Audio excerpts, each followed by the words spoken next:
स्वराज मराठीमध्ये आपलं स्वागत आहे. सर्वसामान्यांचा आवाज, निर्भीड, बेधडक, स्वराज मराठी.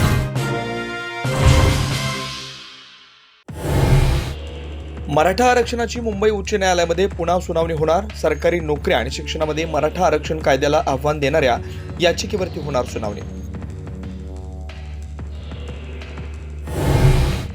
10वी-12वीच्या परीक्षेला बुरखा घालून प्रवेश नको, कॉपीचं प्रमाण वाढण्याची शक्यता व्यक्त करत नितेश राणे यांचं शिक्षण मंत्री दादा भुसेंना पत्र. देवेंद्र फडणवीस आणि अजित पवार यांनी राजीनामा मागितला तर लगेच देणार.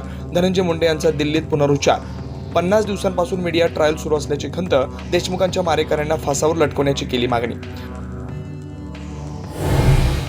मुंबईच्या विकासासाठी परिवहन विभागाचे मोठे निर्णय. 5 वर्षात वॉटर ट्रान्सपोर्ट वाढवणार तर पुढच्या 2 महिन्यात रॅपिडो बाईक सर्व्हिस सुरू करणार.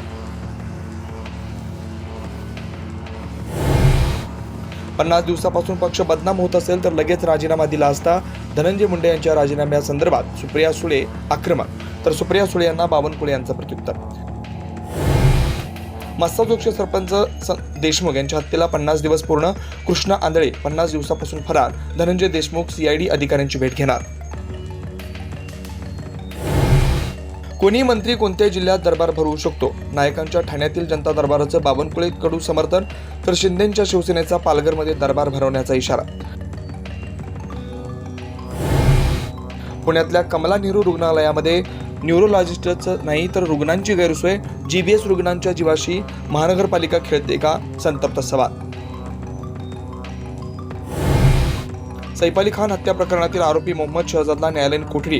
ओळख पटवण्यासाठी सॅम्पल फॉरेन्सिक लॅबला पाठवणार. प्रयागराज महाकुंभ मेळ्यामध्ये संगमावर मध्यरात्री चेंगराचेंगरी. मृतांचा अधिकृत आकडा अद्याप जाहीर न केल्यानं चर्चेला उधाण.